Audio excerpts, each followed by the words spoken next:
বিসমিল্লাহির রহমানির রহিম। আসসালামু আলাইকুম। আশা করি যে যেখানে আছেন আল্লাহ তাআলার অশেষ রহমতে অনেক অনেক ভালো আছেন।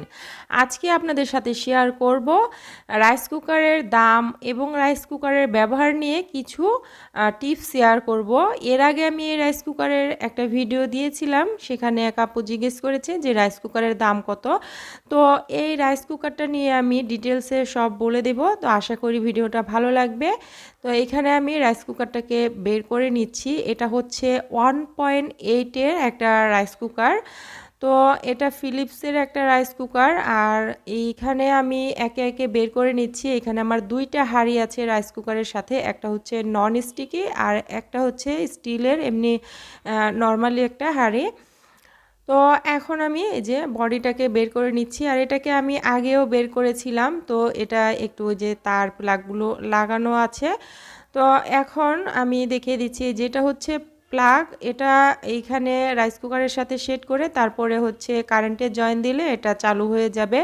অবশ্যই রাইস কুকার চালানোর ক্ষেত্রে এই যে কারেন্টের প্লাগটা, এটা মেন যে বোর্ডটা সেখানে দেওয়ার চেষ্টা করবেন, আর কখনোই লুজ কানেকশনে এটা ব্যবহার করবেন না।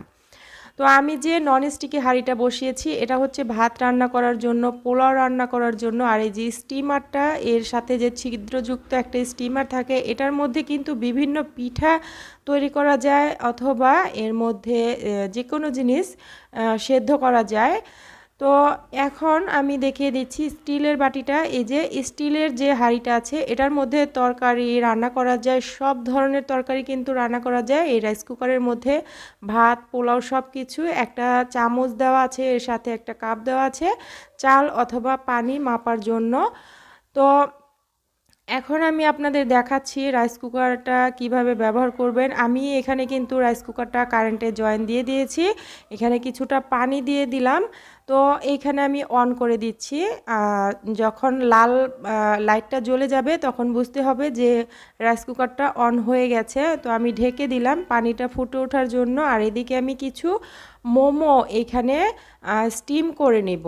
আপনারা কিন্তু এই রাইস কুকারে ভাপা পিঠা, পুলি পিঠা, বিভিন্ন পিঠা তৈরি করতে পারেন। এই যে এরকম মোমো তৈরি করতে পারেন। আর এই যে নিচে এইখানে ভাত হতে থাকবে, আর বিভিন্ন সবজি কিন্তু এখানে আলু, বেগুন, এগুলো সেদ্ধ করতে পারেন একই সাথে। তো এর আগে কিন্তু রাইস কুকারের বিভিন্ন রেসিপি আমার চ্যানেলে দেওয়া আছে, আপনারা চাইলে দেখে নিতে পারেন। আর এই রাইস কুকারটা দিয়ে কী ধরনের রেসিপি আপনারা দেখতে চান সেটাও কিন্তু আমাকে কমেন্টে জানাতে পারেন। এটা কিন্তু আমার হয়ে গেছে, আমি নামিয়ে নিচ্ছি। তো এই রাইস কুকারটার দাম হচ্ছে 2050 টাকা। আপনাদের কাছ থেকে হয়তো 50 টাকা, 100 টাকা একটু বেশিও নিতে পারে অথবা কমও নিতে পারে। তো আমার এটা 2050 টাকা নিয়েছে। আর এই যে রাইস কুকারটা, এটা দিয়ে আপনারা সব ধরনের রান্না করতে পারবেন। যাদের গ্যাসের সমস্যা আছে তারা কিন্তু অনায়াসে এই রাইস কুকারে রান্না করতে পারেন। রাইস কুকারে বিদ্যুৎ বিলটাও কিন্তু অনেকটা কম আসে। তো আশা করি আজকের ভিডিও ভালো লেগেছে। আজকের মতো বিদায় নিয়ে নিচ্ছি। সবাই ভালো থাকবেন, সুস্থ থাকবেন। আল্লাহ হাফেজ।